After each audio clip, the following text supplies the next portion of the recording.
ಶಿಕ್ಷಣ ಕ್ಷೇತ್ರದಲ್ಲಿ ಯಶಸ್ವಿಯಾಗಲು ಕಠಿಣ ಪರಿಶ್ರಮ ಅಗತ್ಯ ಎಂದು ಶಾಸಕ ಕೆ.ಎಂ. ಶಿವಲಿಂಗೇಗೌಡ ಹೇಳಿದರು. ನಗರದ ಕಲಾಮಂದಿರದಲ್ಲಿ ಓಪ್ ಸೇವಾ ಸಮಿತಿ ಮತ್ತು ಶಿಕ್ಷಣ ಇಲಾಖೆ ಸಹಯೋಗದಲ್ಲಿ ಪ್ರಸ್ತುತ ವ್ಯಾಸಂಗ ಮಾಡುತ್ತಿರುವ ಎಸ್ಎಸ್ಎಲ್ಸಿ ಪ್ರತಿಭಾವಂತ ವಿದ್ಯಾರ್ಥಿಗಳಿಗೆ ಓದಿನತ್ತ ಹೆಚ್ಚಿನ ಪ್ರೋತ್ಸಾಹಿಸುವ ಕಾರ್ಯಕ್ರಮವನ್ನು ಉದ್ಘಾಟಿಸಿ ಮಾತನಾಡಿದ ಅವರು, ಇದು ಬಹಳ ಒಳ್ಳೆಯ ಕಾರ್ಯಕ್ರಮ. ಆದರೆ ನನಗೆ ಬಿಡುವಿಲ್ಲದ ಸಮಯದಲ್ಲಿ ಹಮ್ಮಿಕೊಂಡಿದ್ದೀರಿ. ಕೆಡಿಪಿ ಸಭೆ ಇದೆ, ತಹಸೀಲ್ದಾರ್ ಮತ್ತು ಬಿಇಒ ಸಹ ಆ ಸಭೆಯಲ್ಲಿ ಪಾಲ್ಗೊಳ್ಳಬೇಕು ಎಂದು ಅವರು ಶಿಕ್ಷಣಕ್ಕೆ ಸಾಕಷ್ಟು ಸೌಲಭ್ಯಗಳಿವೆ. ಒಳ್ಳೆಯ ಮಾರ್ಗದರ್ಶನ ನೀಡುವ ಕಾರ್ಯಕ್ರಮ ಇದಾಗಿದೆ. ಆಯೋಜಕರುಗಳಿಗೆ ಅಭಿನಂದನೆ ಎಂದರು. ತಾಲೂಕು ತಹಸೀಲ್ದಾರ್ ಸಂತೋಷ್ ಕುಮಾರ್, ನಿರಂತರ ಕಲಿಕೆಯಿಂದ ಮಾತ್ರ ಶಿಕ್ಷಣದಲ್ಲಿ ಯಶಸ್ವಿ ಪಡೆಯಲು ಸಾಧ್ಯ. ಸೈಕಲ್, ಈಜು ಕಲಿತಂತೆ ಪರಿಶ್ರಮ ಹಾಗೂ ಏಕಾಗ್ರತೆ ಅಗತ್ಯ. ಯಾವ ಮಾಹಿತಿ ಬೇಕಾದರೂ ಸುಲಭವಾಗಿ ಈಗ ಮೊಬೈಲ್ಗಳಲ್ಲಿ ಸಿಗುತ್ತದೆ. ಮೊಬೈಲನ್ನು ಸದುಪಯೋಗ ಬಳಸಿಕೊಳ್ಳಿ. ಪರೀಕ್ಷೆ ಸಮೀಪಿಸಿದಾಗ ನಿಮ್ಮ ಓದಿಗೆ ವೇಗವನ್ನು ಕೊಡುವ ಬೇಡ. ಪ್ರಾರಂಭದಲ್ಲೇ ನೀವು ಆಸಕ್ತಿಯಿಂದ ಓದಿದರೆ ನಿಮ್ಮ ನೆನಪಿನಲ್ಲಿ ಉಳಿಯುತ್ತದೆ.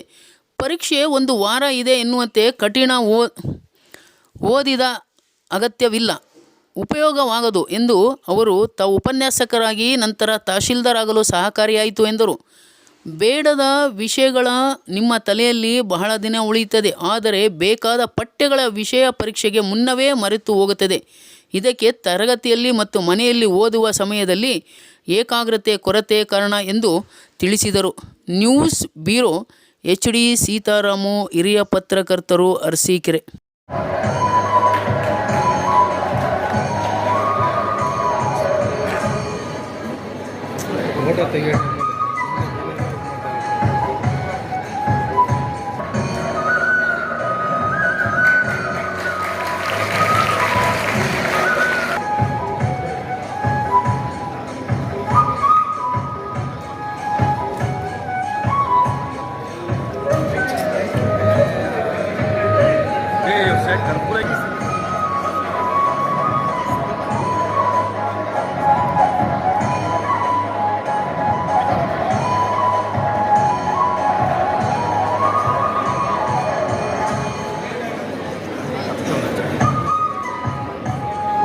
ಉದ್ಘಾಟನೆ ಮಾಡಿರ್ತಾರೆ. ಪೇರೆಂಟ್ಸ್ ಎದುರುಗಡೆ ಅಥವಾ ಟೀಚರ್ಸ್ ಏನಾದ್ರು ಬೈತಾರಲ್ಲ ಅನ್ನೋ ದೃಷ್ಟಿಯಿಂದ ಪುಸ್ತಕ ತಗೊಂಡು ಒಂದ್ ಕಡೆಯಿಂದ ಓದ್ಬಿಟ್ಟು ಮುಚ್ಚಿದ ಮೇಲೆ ಏನು ಹೇಳು ಅಂದ್ರೆ ಏನು ಹೇಳಕ್ ಬರ್ದೇ ಇದ್ರೆ ಅದು ಓದುಗಾರಿಕೆ. ಅಧ್ಯಯನ ಅಂತ ಹೇಳಿದ್ರೆ ಯಾವುದೇ ಒಂದು ವಿಷಯನ ಒಂದೇ ಪೇಜಿಂದ ನೀವು ಓದಿ ಅದ್ರ ಇರ್ತಕ್ಕಂತಹ ಪ್ರತಿಯೊಂದು ಪದಗಳ ಅಂತರ್ಗತವಾಗಿರ್ತಕ್ಕಂಥ ಅರ್ಥವನ್ನ ಸೆಳೆಯುವಂತಹ ಶಕ್ತಿ ನಿಮ್ಮಲ್ಲಾಗಲಿ ಅಥವಾ ನಿಮ್ಮಲ್ಲಿ ಸಾಧ್ಯವಾಗದೇ ಇದ್ರೆ ಎಲ್ಲಿ ನಿಮ್ಗೆ ಅದಕ್ಕೆ ಸರಿಯಾದಂತಹ ಉತ್ತರ ಸಿಗುತ್ತೋ ಅಲ್ಲಾಗಲಿ ಅದನ್ನ ಸಂಗ್ರಹ ಮಾಡಿಕೊಂಡು ನೀವು ಬದುಕಿರೋವರೆಗೂ ನೆನ್ಪಿಟ್ಕೊಳ್ತಿರಲ್ಲ, ಅದು ಅಧ್ಯಯನ. ಫುಲ್ ಫ್ರೀ ಆಗಿದ್ದೀವಿ ನಾವು. ಮೂವಿ ನೋಡೋ ಸಂದರ್ಭದಲ್ಲಿ ನೀವೇನಾದ್ರೂ ಕೂಡ ಮನೆಯಿಂದ ಯೋಚನೆ ಮಾಡ್ತೀರಾ, ನಾನು ಹೋಮ್ವರ್ಕ್ ಮಾಡಿಲ್ಲ, ನಾನು ಬೆಳಿಗ್ಗೆ ಏನು ತಿಂದು ಬಂದಿಲ್ಲ, ಹೊಟ್ಟೆ ನೋಯ್ತಾ ಇದೆ, ಹೊಟ್ಟೆ ಹಸಿತಾ ಇದೆ, ಏನಾದ್ರು ಯೋಚನೆ ಮಾಡ್ತೀರಾ? ಏನು ಯೋಚನೆ ಮಾಡೋದಿಲ್ಲ. ಫಸ್ಟ್ ಮೂವಿ ನೋಡೋದ್ಬಿಟ್ಟು ದುಡ್ಡು ಕೊಟ್ಟು ಬಂದಿದ್ದೀನಿ, ಮೂವಿ ಮಿಸ್ ಆಗ್ಬಿಟ್ರೆ ಎಲ್ಲಿ ಲಾಸ್ ಆಗುತ್ತೆ ಅಂದ್ಬಿಟ್ಟು ಮೂವಿ ನೋಡ್ತೀವಲ್ವಾ. ಕ್ಲಾಸ್ ಕೇಳುವಾಗ ನೋಡುವಾಗ ಮಾಡ್ತಾರೆ ಬಿಡು, ವಾದ ಮಾಡ್ಕೊಳ್ತಾರೆ. ತೀರಾ ಬೋರ್ಡ್ ಮೇಲೆ ಬರ್ದಿರ್ತಾರೆ, ಬುಕ್ಸ್ ಅಲ್ಲಿ ಇರ್ತದೆ, ಇಲ್ಲ ನೋಟ್ಸ್ ಅಲ್ಲಿ ಇರ್ತದೆ, ಬಿಡಿ ನೀನು ಮನೆಗೆ ಹೋಗಿ ನೋಡ್ಕೊಂಡ್ರೆ ಆಯ್ತು. ಕಲಿಬೇಕು ಅಂದ್ರೆ, ಇಲ್ಲ ಅಂದ್ರೆ ಪರವಾಗಿಲ್ಲ ಬಿಡು.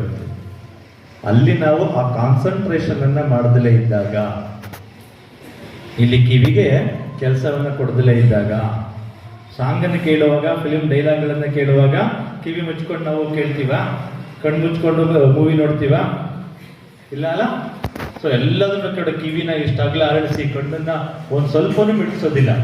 ಅಥವಾ ಇಲ್ಲ ಪಾಪ ನೀವು ಟಿವಿ ನೋಡಿದ್ರೆ, ಕ್ರಿಕೆಟ್ ನೋಡಿದ್ರೆ ನಿದ್ದೆ ಬರುತ್ತೆ. ಥಿಯೇಟ್ರಲ್ಲಿ ನಿದ್ದೆ ಬರುತ್ತಾ? ಕೆಲವರಿಗೆ ಬರುತ್ತಪ್ಪ. ಅಪರೂಪಕ್ಕೆ ನೀವು ಮೂವಿಗೆ ಹೋಗ್ತಾರಲ್ಲ, ಕತ್ಲೆ ಕೋಣೆ ಆದಾಗ ನಿದ್ದೆ ಬಂದ್ಬಿಡುತ್ತೆ, ಆಯ್ತಾ. ಆದ್ರೆ ಕ್ಲಾಸ್ ರೂಮ್ ಅಲ್ಲಿ 100% ನಿದ್ದೆ ಬರುತ್ತೆ. ಸೋಮವಾರ ಬೆಳಿಗ್ಗೆ ಬರುತ್ತೆ, ಮತ್ತೆ ಇನ್ನ ಶುಕ್ರವಾರ ಮಧ್ಯಾಹ್ನ ಬರುತ್ತೆ. ಓಕೆನಾ?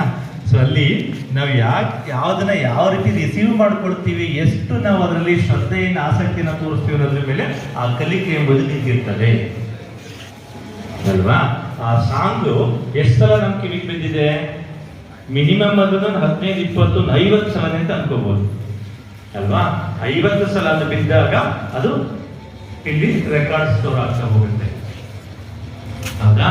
ಸೊ ಅದನ್ನ ನಾವು ಒಂದ್ಸಲ ಕೇಳಿ ಬಿಟ್ವಿ, ಅದು ಹಾಗೆ ಮರ್ತೋಗುತ್ತೆ. ಅದೇ ತರ ಕ್ಲಾಸ್ಗಳನ್ನು ಕೂಡ ಒಂದ್ಸಲ ಅವರು ಟೀಚರ್ಸ್ಗಳು ಪಾಠವನ್ನ ಮಾಡ್ತಾರೆ. ಆ ಪಾಠವನ್ನ ಮಾಡಿದ್ದನ್ನ ನಾವು ಅದನ್ನ ರೀಕಾಲ್ ಮಾಡ್ಕೊಳ್ತಾ ಇರ್ಬೇಕು. ರೀಕಾಲ್ ಮಾಡ್ಕೊಳ್ಳಿಲ್ಲ ಅಂತ ಅಂದ್ರೆ ನೀವು ಅಲ್ಲಿ ಓದಿದ್ದು ಇಲ್ಲಿ ನೆನಪಲ್ಲಿರೋದಿಲ್ಲ, ಅಲ್ಲಿ ಓದಿದ್ದು ಇಲ್ಲಿ ಬರೆಯಲಿಕ್ಕೆ ಸಾಧ್ಯನೇ ಇಲ್ಲ. ಅರ್ಥ ಆಗ್ತಿದೆಯಾ?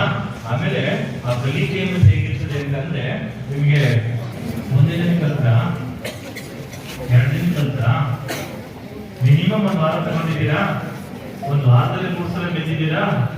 ನಾನು ಎಲ್ಲೂ ಬಿಡ್ಲಿಲ್ಲಪ್ಪ, ನಾನು ಮುಂದೆ ಸಲ ಕಲ್ತ್ಬಿಟ್ಟೆ. ನಂಗೆ ಗೊತ್ತೇ ಇಲ್ಲ, ಹಿಂದಿನ ಫ್ರೆಂಡ್ಸ್ ಇಟ್ಕೊಂಡಿದ್ರು ಸೈಕಲ್ ಅನ್ನ ಕ್ಯಾರಿಯರ್ ಅನ್ನ, ಆಮೇಲೆ ಅದನ್ನ ಬಿಟ್ಟ. ಒಂದು ಮ್ಯಾಜಿಕ್ ಅಲ್ಲ ಅದು, ಅದೆಲ್ಲದನ್ನು ಕೂಡ ಪರಿಶ್ರಮ, ಜಸ್ಟ್ ಶ್ರಮ. ಅದಕ್ಕೆ ನಾವು ಸೇರಿಸ್ಕೊಳ್ತೀವಿ, ಕಷ್ಟ ಅನ್ನೋದು ಸೇರಿಸ್ಕೊಳ್ತೀವಿ, ತುಂಬಾ ಕಠಿಣ ಪರಿಶ್ರಮ ಅಂತ ಅವೆಲ್ಲವೂ ಕೂಡ ಸೇರಿಸ್ಕೊಳ್ತೀವಿ ನಾವು. ಯಾಕೆ ಕಠಿಣ ಪರಿಶ್ರಮ? ಸಾಕು, ಶ್ರಮ ಸಾಕು. ಕಠಿಣ ಯಾಕೆ ಬೇಕು? ವರ್ಷ ಪೂರ್ತಿ ನಾವು ಓದೋದನ್ನ ಬಿಟ್ಟು, ಕೊನೆ ತಿಂಗಳನ್ನು ಓದೋದನ್ನ ಬಿಟ್ಟು, ಕೊನೆ ವಾರನೂ ಓದೋದನ್ನ ಬಿಟ್ಟು, ನಾಳೆ ಪರೀಕ್ಷೆ ಇದೆ ನಂಗೆ ಇವತ್ತು ಓದ್ತೀವಲ್ಲ, ಅದು ಕಠಿಣ ಪರಿಶ್ರಮ ಅಲ್ವಾ? ನಮಗೆ ಎಷ್ಟು ದಿನ ಟೈಮ್ ಇದೆ? 365 ದಿನ ಟೈಮ್ ಇದೆ. ಆ 364 ದಿನನೂ ಬಿಟ್ಟು 65ನೇ ದಿನ ಓದ್ತೀವಲ್ಲ, ಅದು ಕಠಿಣ ಪರಿಶ್ರಮ ಆಗುತ್ತೆ. ಇನ್ನು ಕಠಿಣ ಯಾವುದು ಕಠಿಣ ಇಲ್ಲ, ಕಷ್ಟ ಇಲ್ಲ, ಯಾವುದೂ ಇಲ್ಲ.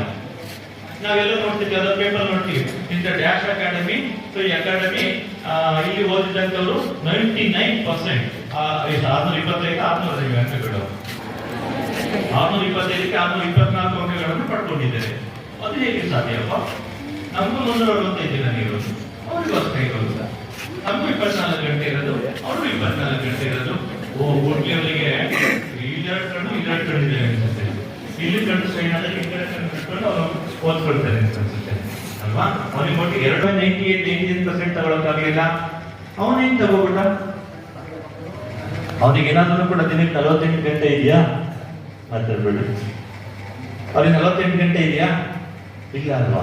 ಸೇಮ್ ಇದೆ, ಅವ್ರಿಗೂ ಸೇಮ್, ನಮಗೂ ಸೇಮ್. ಯಾಕೆ ನಾವು 65% ತಗೊಂಡಿದ್ದೀವಿ, 48 ಮ್ಯಾಥಮೆಟಿಕ್ಸ್ ಬರೆಯಕ್ಕಾಗಿಲ್ಲ, ಫೇಲ್ ಆಯ್ತು.